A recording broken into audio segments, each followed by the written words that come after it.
Fabricio. Presente. Muy bien. Lupita. Presente. Sí. Presente. Bien. Jesús. Presente, profe. Andrea Romero.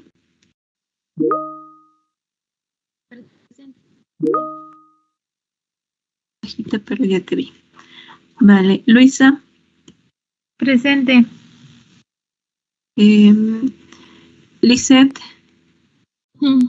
Presente. Muy bien. Otoniel. Presente. Adri Trujillo. Presente.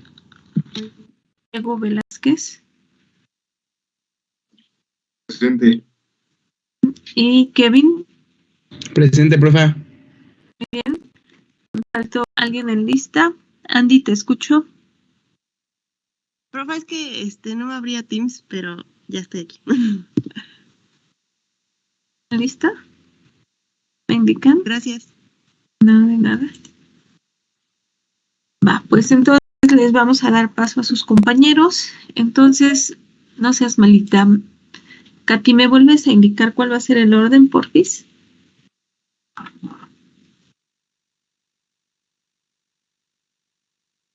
Sí, profesora. ¿Ahí me escuchan? Ahí ya te escuchamos. Que se acabó. Ok. Belén va a presentar el modelo y después ella misma va a compartir pantalla para que expongamos el blog los demás. Entonces, Belén, te escuchamos, Belén. Sí, profesora. Bueno, ¿sí me escuchan? Este es nuestro modelo de la articulación subastragalina. Y bueno, el astrálago, que es se articula por su cara inferior con la cara superior del calcáneo. Este es nuestro calcáneo. Y estos dos huesos contactan cada uno de ellos a través de dos superficies articulares, constituyendo lo que vamos a denominar como la articulación subastragalina, que sería la parte amarilla.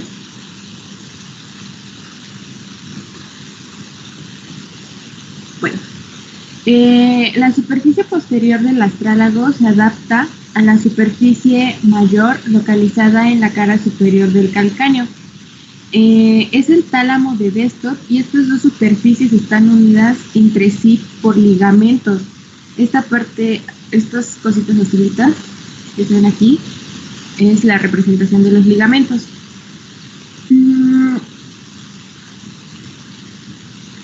Y también están unidas por una cápsula que hace que de ellas una articulación anatómicamente autónoma.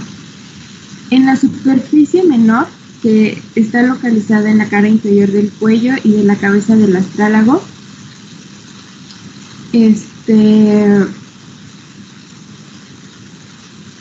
descansa en la superficie anterior del calcáneo y alargada en sentido oblicuo y sujeta por las apófisis mayor y menor. Dichas superficies astragalinas y calcáneas permanecen anatómicamente a una articulación más amplia que incluye además la cara posterior del escafoides, que este es nuestro huesito escafoides, por aquí. Así. Y que constituyen con la cabeza del astrálago y la parte interna de la articulación transversa del tarso. Bueno, esta articulación también va a estar con tres ligamentos, que son el ligamento calcáneo astragalino interóseo, el ligamento astrálago calcáneo lateral y el ligamento astrálago calcáneo posterior, que eso se los van a explicar ya después, ahorita que presentemos el blog. Y eso sería todo del modelito.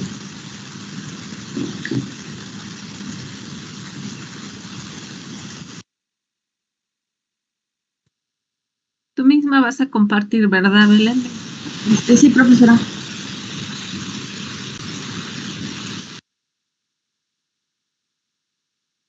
¿Me indicas si ya te da la opción, por favor? Sí, ya me aparece.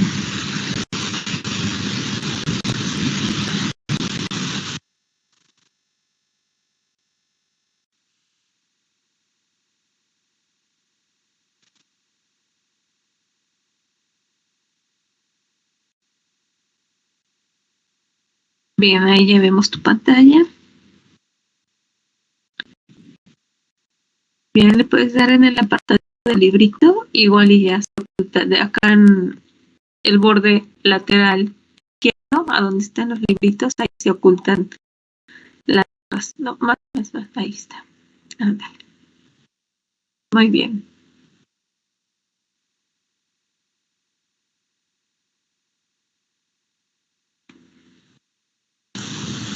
Bueno, nosotros, como ya mencioné, nosotros vamos a hablar sobre la biomecánica de la articulación subastragalina. Somos el equipo 3, que está conformado por Acebo Zamudio Catalina, que es nuestra representante de equipo, Briselas Ferreira Ana, Cornelia Santiago Montserrat, Pérez Lara Fabricio y su servidora Pavonaba Belén.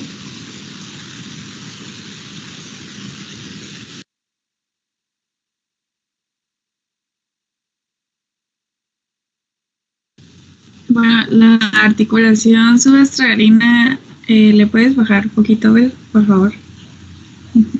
Consiste en una serie de articulaciones formadas por la carilla posterior, media y anterior del calcáneo y el astrágalo. Es una articulación de tipo artrodia y en cuanto a sus grados de libertad, va a tener movimientos de abducción y aducción que se dan en un plano transversal con eje longitudinal, y del libro de Newman salió que se hicieron investigaciones de cuál es el rango de movimiento en diferentes edades, y se llegó al promedio que en la abducción tiene un rango de movimiento de 38.3 y en la aducción de 33.6. También presenta movimientos de eversión e inversión en un plano frontal con eje antero-posterior, y el rango de movimiento en la inversión va a ser de 22.6 grados y en la eversión de 12.5. También participa en la flexión y extensión, pero lo hace acompañado de otras articulaciones y se da en un plano sagital con eje latero-lateral.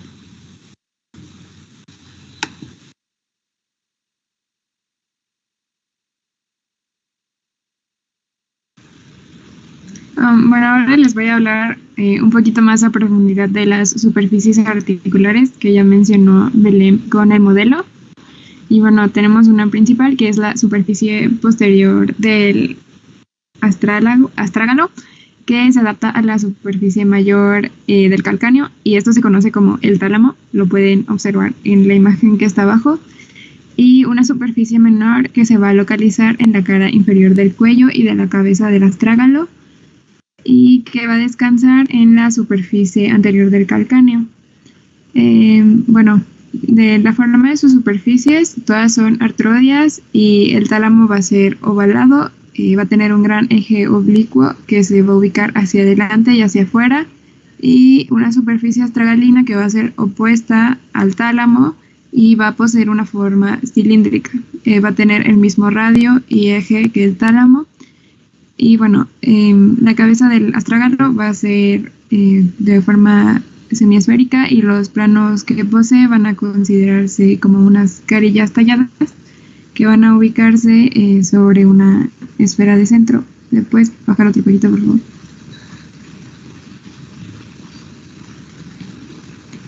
Bueno, también aquí vamos a tener la superficie calcánea, que pues es importante también, que va a formar una superficie esférica hueca contraria a la anterior, y va a ser más amplia. Va a incluir la superficie posterior del escafoides y una parte del ligamento glenoideo.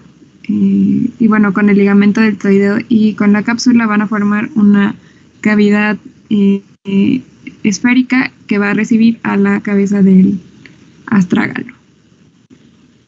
Como pueden ver, son dos superficies distintas porque una es una esfera y la otra es básicamente un cilindro. Y esto va a ser, le puedes bajar, por favor. Esto va a hacer que posean solamente una única posición de congruencia en sus superficies que van a transmitir las presiones en su totalidad. El hecho de que solo exista una posición de congruencia en la articulación subastragalina se va a dar cuando el pie está en una posición media que esté alineado con el astrágalo y no exista ni eversión ni inversión con un apoyo simétrico. Se va a alinear con las superficies que se van a adaptar unas a otras por la acción de la gravedad y va a ser estable únicamente aquí y se puede mantener durante un largo tiempo. Por decir, cuando estamos de pie podemos permanecer así bastante tiempo debido a la congruencia de estas articulaciones. Si nuestro pie se encuentra en una inversión o una eversión, pues evidentemente vamos a tener una estabilidad debido a que las superficies van a ser incongruentes. Y bueno, estas posiciones no las vamos a poder mantener y únicamente van a poder ser de manera transitoria. Es decir, luego, sobre todo los niños chiquitos, como que caminan y recargan sus pies en el dorso o hacia adentro, como cuando tienen el pie plano, pero pues ahí la articulación va a ser inestable. ¿Le puedes bajar, por favor? Y bueno, en la artrocinemática, la articulación va a comprender un deslizamiento entre los tres grupos de carillas y va a provocar un arce curvilíneo. Y también aquí menciona al eje de Henke, si no estoy mal. Le puedes bajar. Esta es la posición neutra. Como pueden ver, el eje no es vertical, sino es más o menos oblicuo. Es el eje de rotación que se va a describir en la porción posterolateral del talón y va a cursar en dirección anterior, medial y superior. ¿Me puedes bajar otro poquito, Bel, por favor?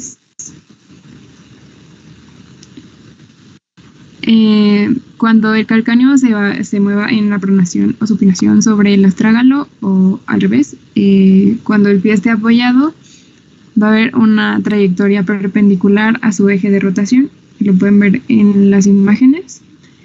Y bueno, en la osteocinemática, durante la marcha, el calcáneo va a estar inmóvil relativamente por la carga del peso y la pronación y la supinación de la articulación astragalina. Otro poquito, por favor.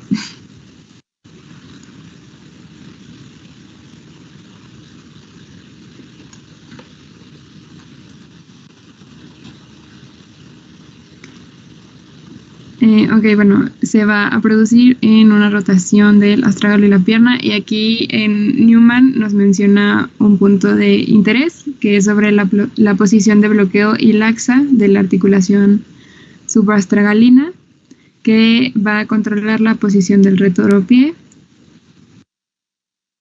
Y bueno, esto va a influir indirectamente en la estabilidad de las otras articulaciones, como del medio pie y del antepié. Y bueno, cuando la supinación esté completa, la articulación subastragalina va a restringir la flexibilidad general del medio pie y se va a considerar como una posición de bloqueo y no va a haber congruencia de la articulación. Pero va a aumentar la estabilidad del medio pie. Cuando haya una pronación completa, va a aumentar la flexibilidad en el medio pie y la eversión máxima del calcáneo va a distorcer las caras medial y lateral del medio pie. Y bueno, la posición laxa en este caso va a describirse como una pronación máxima, y esto va a implicar la reducción de la estabilidad y la capacidad del medio pie para cambiar de mayor a menor flexibilidad tiene implicaciones mecánicas durante la fase de marcha.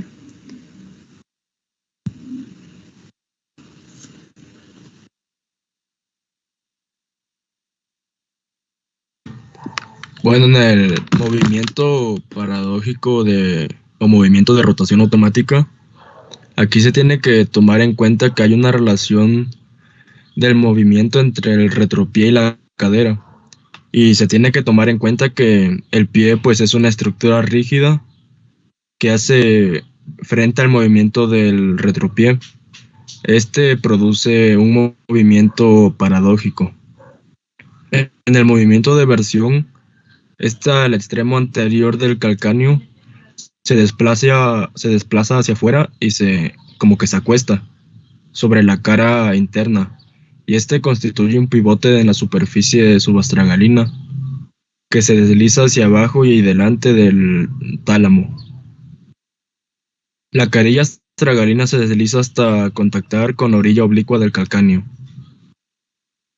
Y en el movimiento de inversión, aquí el calcáneo se desplaza a la inversa y al extremo anterior, hacia adentro, y también se acuesta, sobre su cara externa.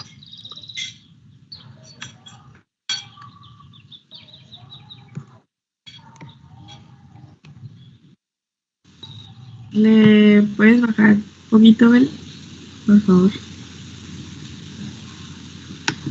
Bueno, ahora les vamos a hablar de los ligamentos. El calcáneo y el astrágalo están unidos por ligamentos que son cortos pero potentes porque deben soportar las fuerzas durante la marcha, la carrera y el salto. El ligamento principal es el calcáneo astragalino interóseo, que también se le denomina valla interósea, y este está formado por dos láminas fibrosas fuertes y rectangulares que ocupan el seno del tarso. Su asa anterior, que está marcado como el 1 en la imagen, se inserta en la ranura calcánea y sus fibras son gruesas, que se dirigen oblicuamente hacia arriba, hacia adelante y afuera, y se insertan después en la ranura astragalina, que está situada en la cara inferior del cuello del astrágalo. Y el haz posterior, que está marcado como el 2, se inserta en el suelo del seno, justo por delante del tálamo, y sus fibras igualmente son gruesas y se dirigen oblicuamente hacia arriba, atrás y afuera para insertarse en el techo del seno, que está por delante de la superficie posterior del astrágalo. También hay otros dos ligamentos que son un poco menos importantes, pero pues igual mantienen unidas a la articulación. Este es el ligamento astrágalo calcáneo lateral, que se origina en la apófisis externa del astrágalo y sigue un trayecto oblicuo hacia abajo y atrás, y también es paralelo al haz medio del ligamento lateral externo de la articulación talocrural, y al final se inserta en la cara externa del calcáneo. Y por último está el ligamento astrágalo calcáneo posterior, que está marcado como el 4 en la imagen, y este se va a originar en el tubérculo posterior externo del astrágalo y se inserta en la cara superior del calcáneo. También le puedes bajar un poquito, por favor.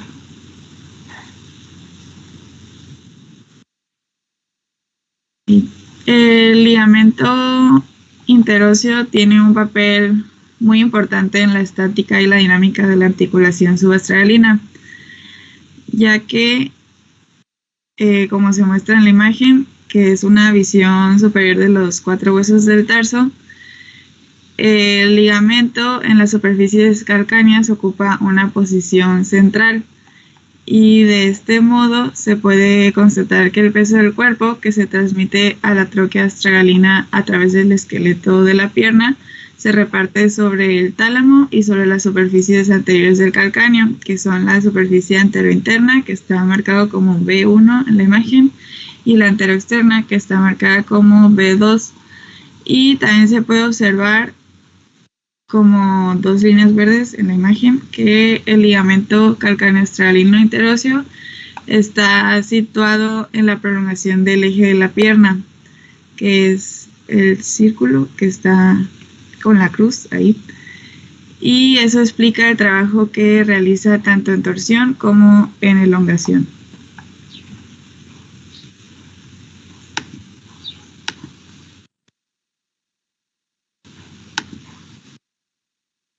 Bueno, en el cartílago articular de esta articulación, bueno, recordamos que el cartílago es como una almohadilla que soporta cargas, que suaviza el impacto. Entonces, pues es importante mencionarlo en esa articulación. Tenemos que ese cartílago es un tejido vascular, aneural y linfático, lo que le confiere muy baja capacidad de reparación.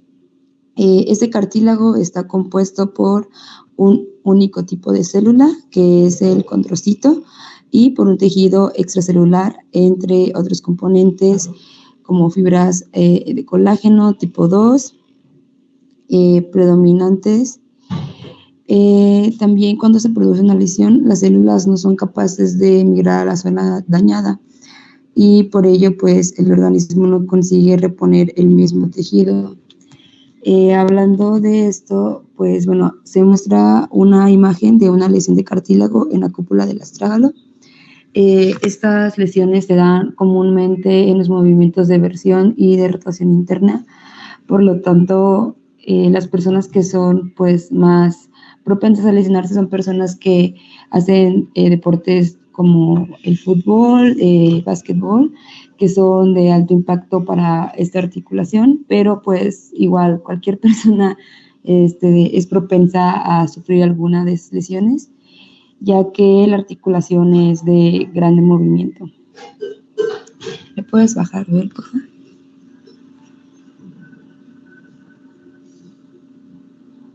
Bueno, ahora hablando de la membrana sinovial, tenemos que esta es una capa de tejido conjuntivo que recubre las cavidades de las articulaciones, las envolturas del tendón y las bolsas llenas de líquido entre tendones y huesos.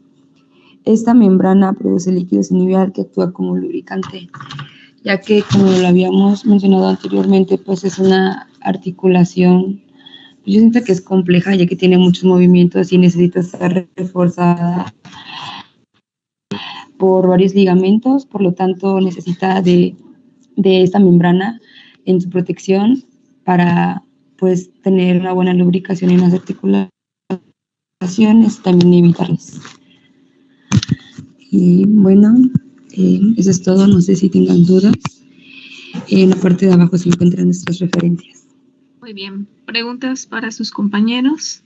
¿Alguna duda? Vamos a generar preguntas.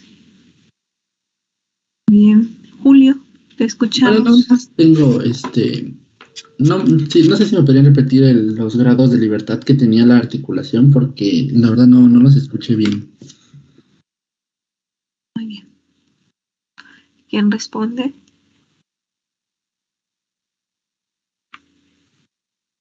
Sí, en la inversión va a ser de 22.6, en la versión de 12.5, en la abducción de 38.3 y en la aducción de 33.6.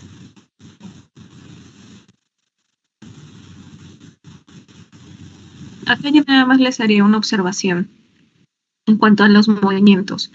Recuerden que nosotros vamos a ver a la articulación subastragalina como una articulación que viene con esto que mencionó Katy, bueno, Belén, y bueno, no me acuerdo si fue Belén Katy quien lo mencionó, que estaba relacionado con el famoso eje de Henke, ¿sale?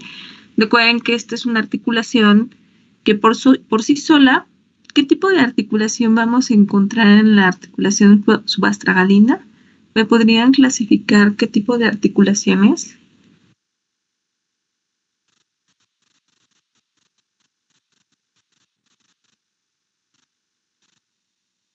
¿Artrodia? ¿Es una articulación diartrodia o artrodia? Artrodia. Artrodia. ¿Es una articulación plana? Entonces, ¿me pueden verificar? Si es una articulación plana y por lo tanto, si es una artrodia, ¿cuántos grados de libertad va a tener mi articulación?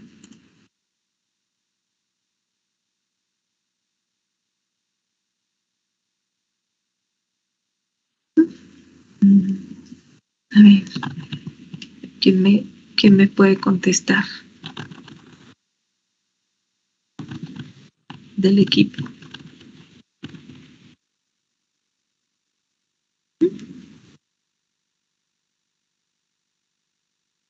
Es una articulación, a ver, no sé si puedan contestarme.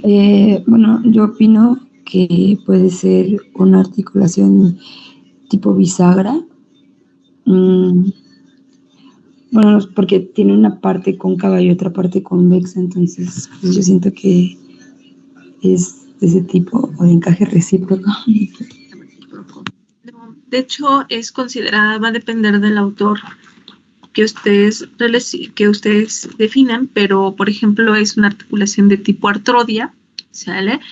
Que normalmente dentro de su función va a tener precisamente los movimientos que están relacionados. Primero, acá yo les pediría por favor si pudieran actualizar, porque recuerden, nada más, no estoy en contra de Newman ni nada de eso, pero recuerden que normalmente el libro base que yo tomo para definir las actividades de cuestionario normalmente es el Kappanji, ¿sale?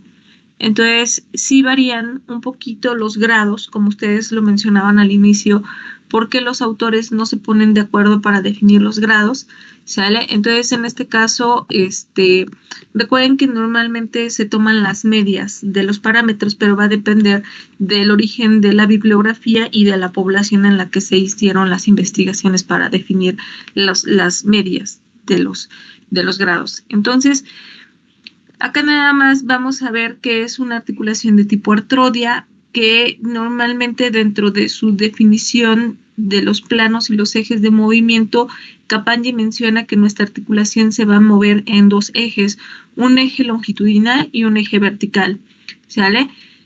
El movimiento de la inversión y de la eversión no está lejos del movimiento que va a generar la articulación, porque recuerden que yo les había mencionado que las articulaciones, que todo lo que se considera el tarso posterior, que sería desde la talocrural, la subastragalina y las articulaciones que forman en el medio pie, que es a donde nosotros vamos a encontrar este eje de Henke, ¿sale? A donde se va a definir el eje de Henke. Estas tres articulaciones van a generar precisamente los movimientos de inversión y de eversión, ¿sale? Solamente para que nos quede claro eso. Por lo tanto, esta articulación se va a someter va a tener 2 grados de libertad que van a ser en el eje longitudinal, precisamente donde vamos a tener estos movimientos de abducción y de aducción, pero Kappanji nos menciona que también vamos a tener un plano vertical. ¿Se acuerdan que yo les decía que depende de la forma en la que nosotros veamos el eje? Lo podemos ver así o lo podemos ver así, ¿sale? Entonces, desde esta perspectiva, si es el eje de la pierna, lo vamos a ver desde un plano vertical, pero si lo vemos desde el eje del pie, vamos a encontrar este plano transverso, longitudinal, perdón, este plano longitudinal de que nos habla. Entonces, desde esta línea media, ¿sí? Donde vamos a tomar al tercer alus como nuestro eje central, se van a dar los movimientos de abducción y de aducción, ¿sale? Pero desde el eje de la pierna, o sea, desde acá, nosotros vamos a tener 2 movimientos que están relacionados con la inversión y la eversión. No sé si me pueden decir cuáles son esos 2 movimientos y cuántos grados de movilidad tienen. A ver, si lo tienen a la mano, por favor. Esto es para complementar la pregunta de Julio, ¿eh?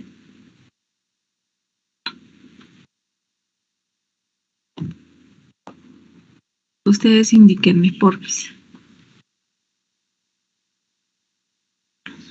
Si tienen esa información. ¿Cuáles son los otros 2 movimientos que van a generar precisamente la articulación subastragalina, que están relacionados con el plano vertical, ¿sale? Y por acá, no sean malitos, esta información, recuerden que sus compañeros van a tomar la información de sus mini blog para hacer sus Draw My Life o sus presentaciones con voz.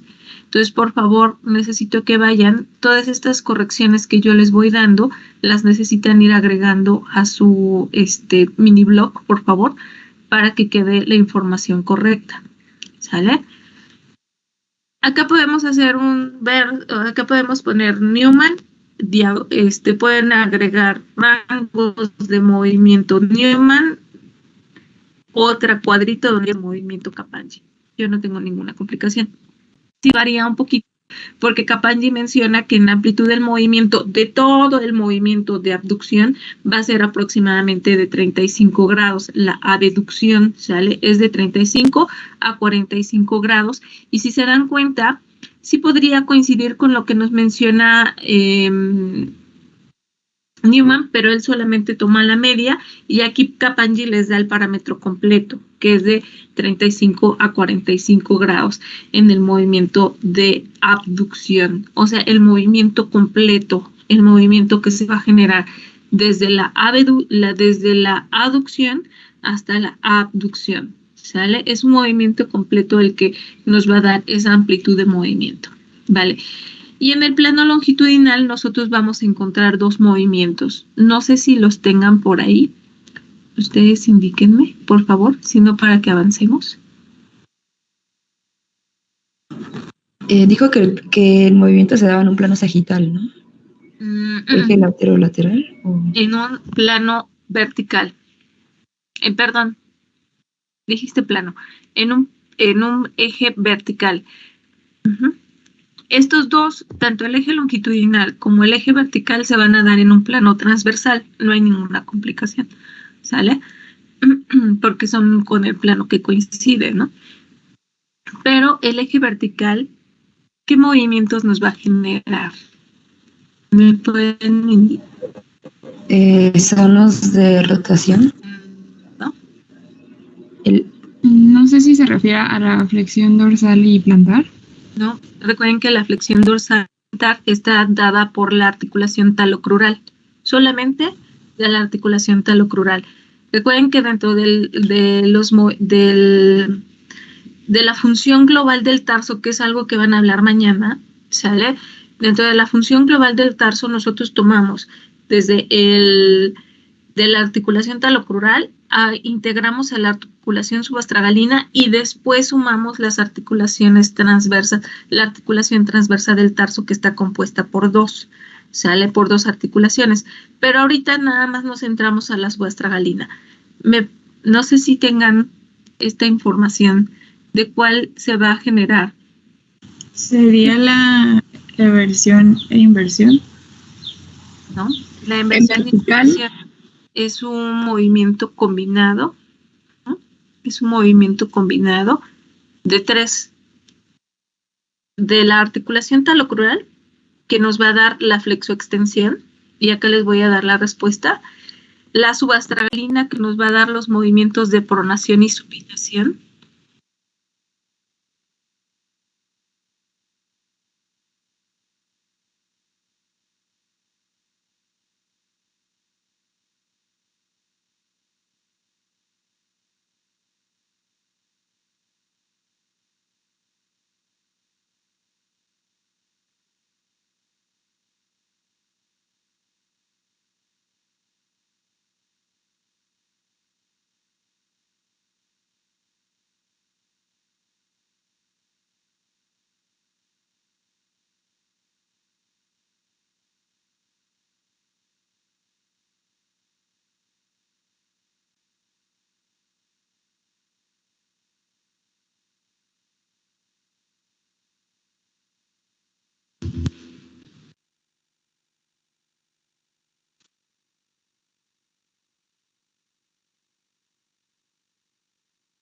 Perdón, me sacó.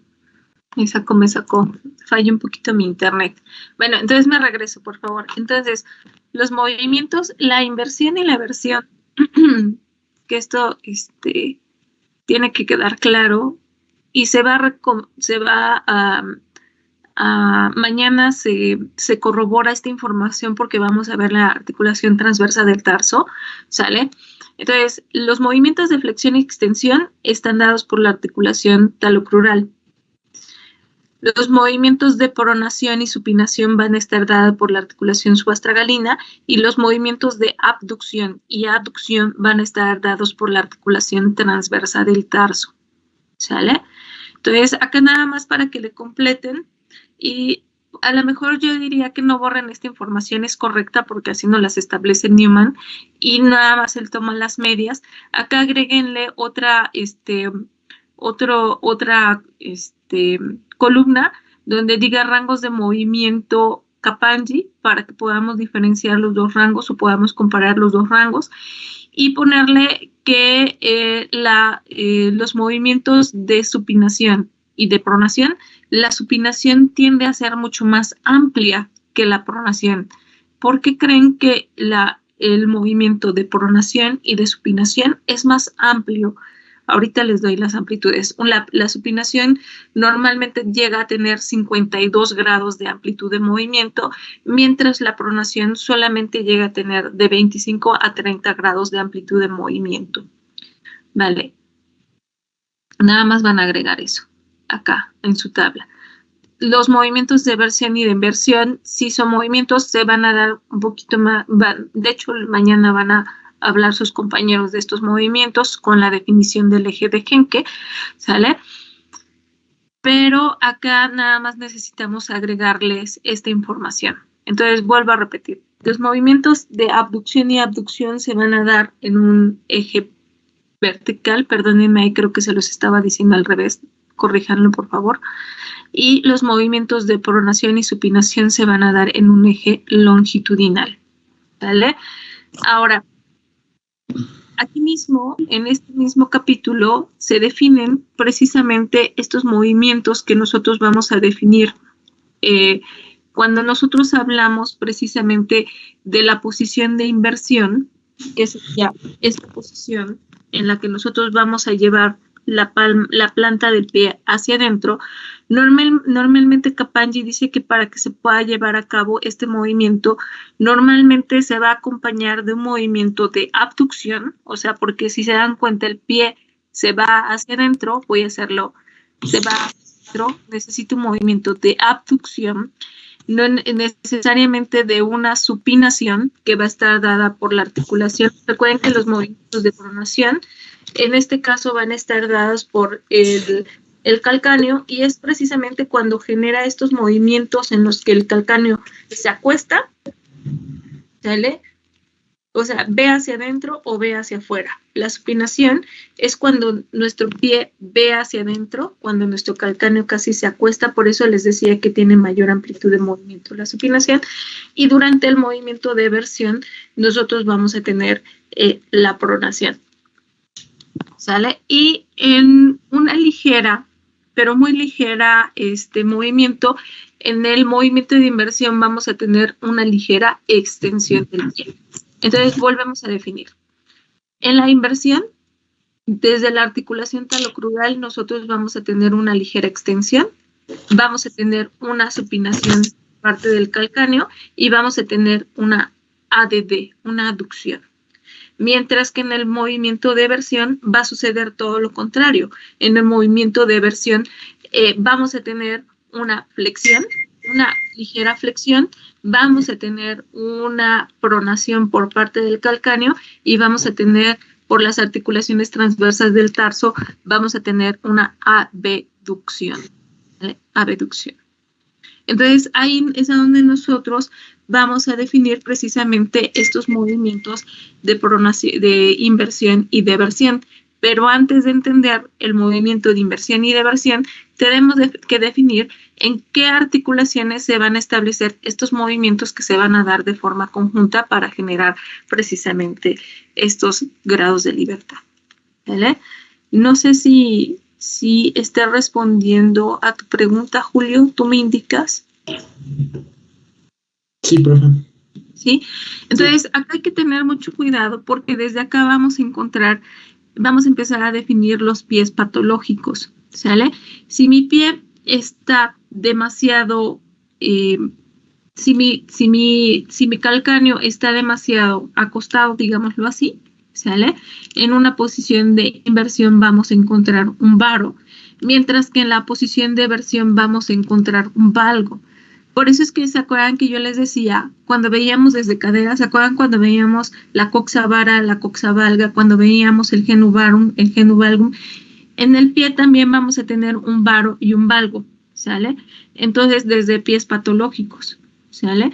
Entonces, en pies, ahí cuando nosotros tenemos un valgo pronunciado o un valgo o un varo pronunciado, nosotros tendríamos que definir qué complejo articular ese es el que está generando esta adaptación. Porque a final de cuentas, recuerden que la pierna tiene un eje mecánico y el eje mecánico va desde la articulación coxo-femoral, pasa a través de la rodilla, el complejo articular de la rodilla y llega a la articulación talocrural. Este es el eje de la pierna. Cuando se une directamente con el eje vertical del pie, ¿sale? Entonces acá tenemos que este eje se une aquí, así, ¿sale? Entonces desde acá, si mi pie se va hacia adentro o si mi pie se va hacia afuera, entonces yo voy a poder presentar un tipo de pie patológico. ¿Ya se dieron cuenta? ¿Sale? Y aquí es a donde yo tengo que definir qué tipo de pie patológico tiene mi paciente. ¿Vale? Entonces, desde acá nosotros empezamos a definir precisamente este valgo o varo en el pie. Y también vamos a tener otros pies patológicos, ya que hablamos de la pronación y la supinación, vamos a tener pies pronados y pies supinados.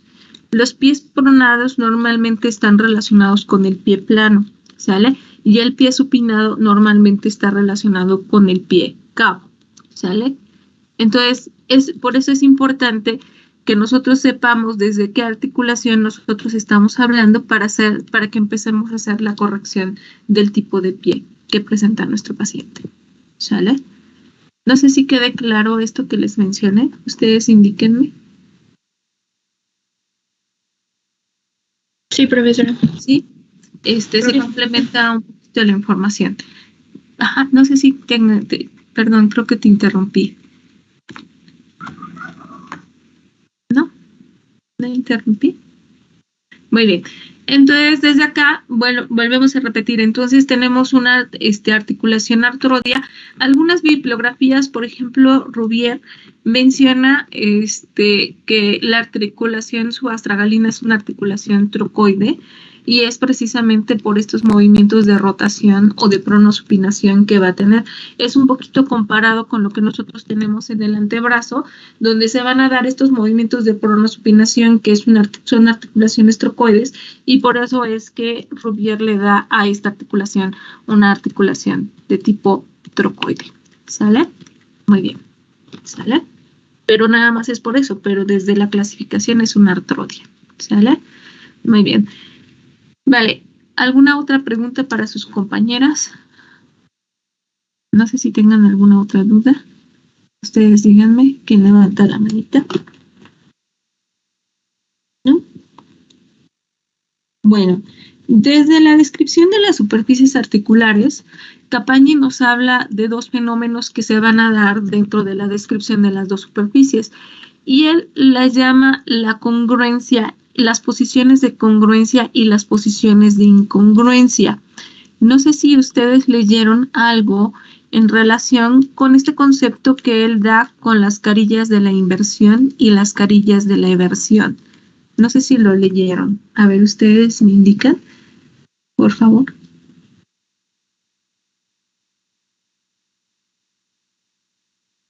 A ver, ustedes díganme.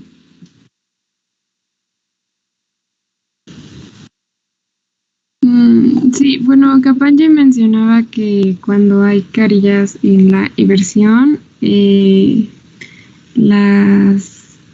se me olvidó cuáles son, pero van a permanecer como en contacto. Y en la inversión iba a pasar lo del pivote que mencionó Fabricio. Entonces, se iban a poner como horizontalmente, algo así había leído. Muy bien, esta información también la tienen que agregar a su blog, ¿sale? Entonces, dentro de las posiciones, bueno, Capagni menciona que dentro de la descripción de las superficies articulares si ustedes ven los dos huesitos, y no sé si pueda subirle un poquito aquí donde está lo de superficies articulares, Belén, por favor, tantitito, por favor. Ahí, perfecto, ahí. Si ustedes observan las superficies articulares, tal pareciera que el astrágalo es un hueso completamente incongruente en relación con el calcáneo. Acá me voy a poner en primer plano para que podamos ir viendo, ¿sale? Tanto las imágenes como me puedan ir viendo a mí. Entonces, si ustedes observan, ¿sí? A final de cuentas, las superficies articulares, sobre todo desde esta vista medial, tal parece que el calcáneo no podría ser congruente directamente con el calcáneo. El astrágalo no podría ser congruente. Entonces, él menciona que a final de cuentas nosotros vamos a tener 3 carillas, ¿sale? 3 carillas, bueno, vamos a tener desde la parte posterior, nosotros vamos a tener desde la cabeza del astrágalo, desde la cara inferior de lo que va a ser. De hecho, tienes una imagen más abajo. No seas malita, Belén, bájale un poquitito más a tu imagen, a donde vemos la cara inferior del astrágalo y la cara superior del calcáneo. A ver si le puedes subir un poquito o bajar, no sé cómo lo entienda. Acá está, perfecto. Miren, acá están. De hecho, esta es la imagen de las caritas de la congruencia o de las caritas de la inversión y de la aversión. De hecho, Campaña menciona que estas dos superficies son incongruentes. Sin embargo, cuando nosotros analizamos precisamente desde la cabecita el cuello del astrágalo, nosotros podemos visualizar precisamente cómo se van formando estas carillas articulares. A final de cuentas, ¿cuántos puntos de intersección tenemos entre el calcáneo y el astrágalo? A ver si en superficies articulares, creo que eso sí lo mencionaron.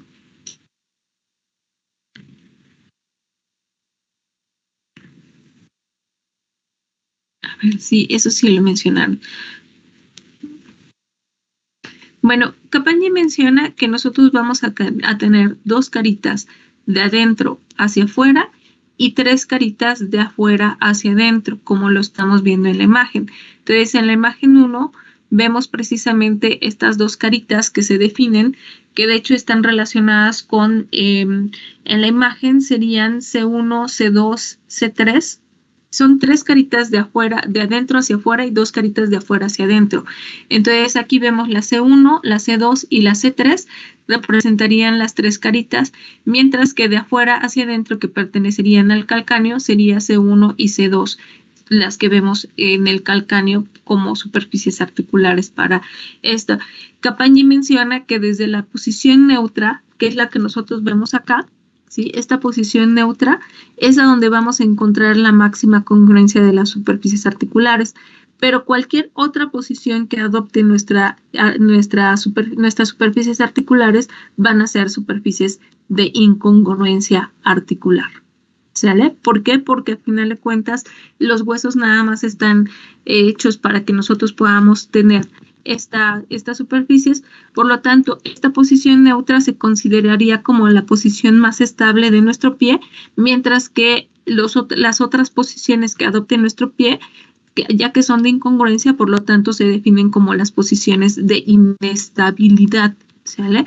Entonces, ya sea hacia la pronación o hacia la supinación, estaríamos hablando precisamente de estas incongruencias. Y acá no hay ninguna complicación. Cuando nosotros hacemos el movimiento de eversión, normalmente, si ustedes visualizan en la eversión, las caritas que contactarían serían precisamente, se va a dar este movimiento de pivote que es el que mencionaba Fabricio, y normalmente acá las caritas que van a contactar directamente van a ser las 2 carillas que serían la C1, contactaría la C2 con la C2, que serían como las caritas externas, que serían en el movimiento de eversión, ¿sí? Que se definirían precisamente como las carillas de la eversión, mientras que en el mecanismo de inversión, ¿sale?